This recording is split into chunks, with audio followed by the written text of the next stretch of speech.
To do Kitchener stitch in the round, that is to seam up a long tube like this completely invisibly, first of all you need your long tube, and you're going to need to place your provisional cast on onto circular needles. So we've got two sets of circular needles here. The working yarn is coming off of the needles that I used to knit the tube with, and then these provisional stitches are on a separate circular needle. So you need to cut your tail yarn, which is going to be 4 times the circumference of the tube. So we got 1, 2, 3, 4, and I always leave, a few extra inches for weaving in. If you have too much, actually can get in the way, so we'll go ahead and cut that. Now before we begin, you're going to take 2 locking stitch markers or open stitch markers, and we're going to mark our stitches. Now let's see how we want to fold this tube. We're going to fold up the provisional stitches in the back like this, okay? So the working yarn is on the back needle of this front set of circular needles here. Alright, here's our first stitch on the front needle. Take the stitch marker and mark it like this. This is going to help you invisibly close up any gap at the end, and then take the second stitch marker and put it in the first. Whoops, this looks like this. Is that stitched backwards? No. Looks alright. Okay, so we're going to put this in the first stitch on the back needle, okay? Now we're going to leave these 2 middle needles here, just leave them, so you can actually, even if you want, just pull them out. See how I did that, how I just pulled the needle tips a little bit, so you really know, well, we're not using these. And we're going to bring together the back needle of the back needles and the front needle of the front needles like this. Okay? Now all you have to do is take your working yarn and place it on your tapestry needle like this. And we're going to do Kitchener stitch. It is good to be familiar with Kitchener stitch before you try it in the round, because the extra needles make it a few degrees of difficulty harder. One thing I will tell you is that you do not need to do any setup stitches for Kitchener stitch, okay? Normally there are 2 setup stitches when you do Kitchener stitch, just not in the round, just straight across, and we're not going to do those. So we're just going to start with the regular Kitchener stitch steps. They go like this. In the first stitch on the front needle, knitwise and pull the yarn through. Okay, then take the stitch off, and then it's just going to stay there on the marker for later. Knit off, and then we go in purlwise on what is now the first stitch on the front needle, pull the yarn through, making sure that the yarn doesn't get tangled, doesn't go over the needle, doesn't go over any of the needles, stays underneath the needles here, okay? So what we just did was knit off, purl, and then coming back here under these 2 needles, now we're going to go in purlwise on the first stitch on the back needle, go in purlwise, you can pull the yarn through, and looks like I got a little tangle here. So I'm actually going to take back what I said about putting these too far down, because we do not want to get them tangled. Okay. Alright, so we're going to go purlwise, and the stitch actually comes off the needle like that. That's perfect. Knit off, so purl off, and then we're going to go knitwise on the first stitch on the back needle. I'm sorry, this needs to stay on. There we go. And pull through. You might think, oh my goodness, that's a lot of needles and yarn going on. The first stitch is always the most complicated, so we'll get these stitch markers, whoops, out of the way, and in this case I actually took the stitch marker off the stitch. That's why you probably want to use locking stitch markers. Okay. So now we've tightened up our bind off. That's all we've got so far, right there. Okay? Now we're going to continue. We're going to go knit off and pull the yarn through. We want to make sure that it doesn't get tangled around these other needles. Bring that just under the needles. There we go.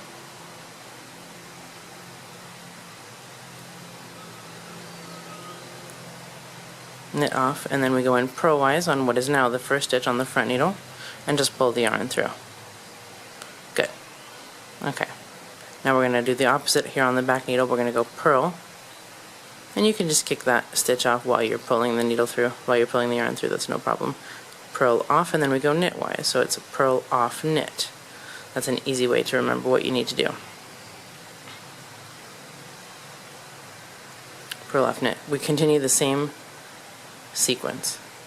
Knit off, purl, and see how I just went ahead and took the first stitch off before even trying to pull the yarn through. It just combines two moves into one and makes the technique that much faster. And you can see that we're starting to seam up our stitches, and they look beautiful. There's here's the bind off coming through right there, right here. Okay, we did knit off, purl. Now it's time to purl off, knit. So as you can see, I just took the stitch off onto the tapestry needle itself. Again, combining those two steps. We want to pull snug, not too loose, okay? We just don't want to leave a big gap. Okay, continue the same sequence.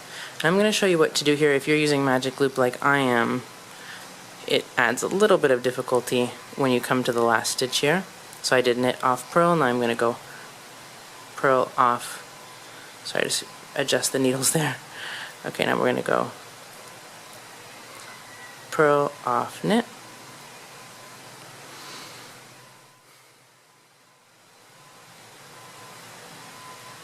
Now I'm going to be doing the same sequence. Whoops, I'm losing some stitches here. Okay, just push that needle back through.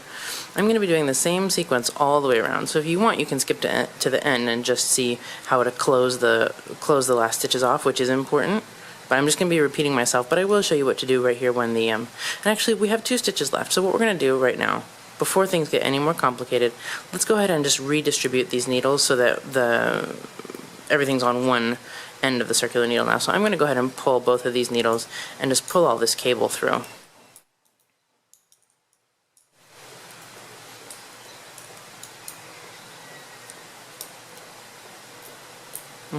We can go one at a time, but basically we just want to get all of the stitches onto one end of the needle. Alright, so you can sort of see an abbreviated version of what we've been doing. Everything's close together now. Go ahead and push all the stitches. So see how they sort of looped around to the back now? Okay. Good. Alright, so we can turn our tube inside out. I'm just going to pull these a little bit so we have some room to... Normally your tube would not be so tiny, I think. Normally you're not going to try to seam together a 6-stitch tube. So normally your tube will be a little bit wider, and you may be using just circular needles regularly. Okay. So here we are. Here's the working yarn. We just did a purl off knit, so go ahead and slide the stitches to the right end of these needle tips here. That is definitely as complicated as this is ever going to get, you know, turning inside a tube like this on magic loop. Okay, so now we're going to continue what I already showed you across the rest of the stitches until we get to the very last stitch, okay? And then we're going to finish them up by connecting these here, okay? And if you want to repeat the sequence with me, it's knit off, purl. And by knit, I just mean knitwise, right? And purl off, knit. And I'm going to snug this up, not too tight, not too loose. Knit off, purl.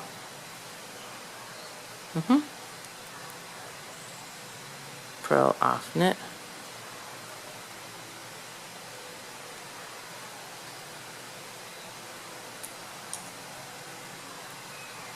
Knit off, purl. Purl off, knit.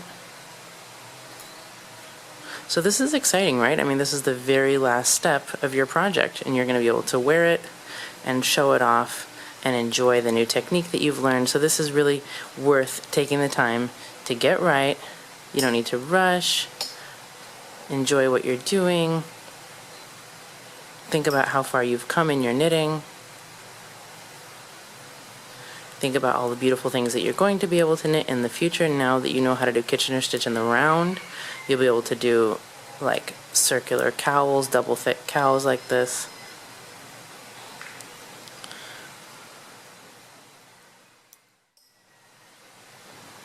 Okay, we're coming to the end.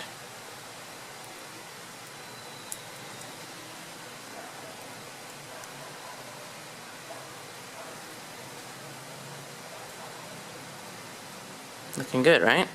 Totally seamless. I'm liking it. Okay. Let's take a peek here. This is the stitch that we saved from the first round. Okay, we're going to use it now in this sequence. We're going to go knit off, and we're going to go in purlwise through this stitch. So just make sure that you're turning this. I mean, you can even, if you want, put it onto the needle, if that makes you feel better. Making sure that the needle goes in from front to back through the stitch, and you can take the stitch marker out. This will be really, really clear about which way to go, right? Purl, off, knit. So we already went into the stitch once at the very beginning, so this is actually going to complete the stitch that goes through here. So we go purl, off, knit, and you can take it off now. Sorry, we did knit off, purl, I'm sorry. And now we're going to go purl, off, and we just need to grab the very last stitch here. Yep, there it is. Now I'm just using my tapestry needle to grab it. I do not know. I'm sorry, I'm using the needle just to grab it. I don't know if it's on straight or what. I'm just going to take a good look at it here. Alright, the needle goes in the stitch from front to back. So we did purl, off, and then we go knit, and we're done with the needles. And we're going to purl that tail through. Okay, so here's our Kitchener stitch in the round. The tube is completely sealed up. It looks like we just knitted it all the way across, and the only place we can tell what's going on is right here at the beginning. Okay, so what you're going to want to do, oh, and it looks like I might have actually gone through the wrong way, so I'm just going to go back out here and do something that I think looks better. There we go, it was just a little bit twisted before.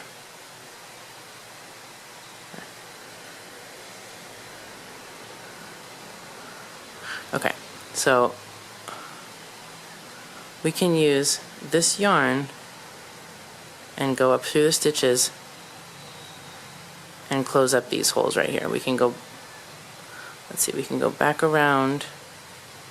We can use the duplicate stitch or any way that you want of weaving your tails in, and just trace the lines of the knitting to pull the gap closed, like that.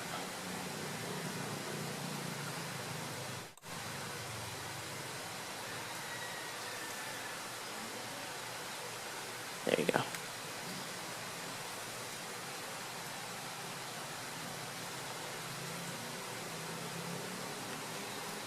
So again, if you're not using magic loop and you don't have such a teeny tiny tube, you will probably have better success with those very last stitches, but there is your Kitchener stitch in the round.